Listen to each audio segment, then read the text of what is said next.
Formula should not change while adding rows or columns. We have simple table here. We just copy the next month data, month of February, from the another sheet. Here, copy and add here. So still it's not updating. We can see 65 C2 to C2. Okay, let's move.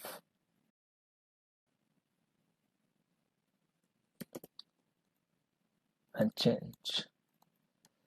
Now we will go again next month, copy and this. So again C2 D2. Every time we have to do this B2.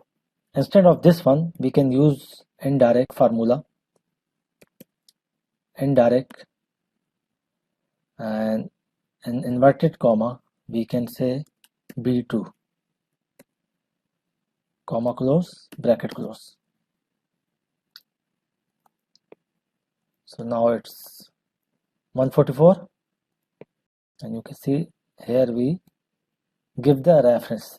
Reference means now whenever we will add the row, the B2 will remain same because we are giving the indirect reference. Now copy the April data.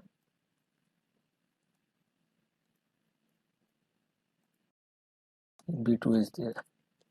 Copy my data.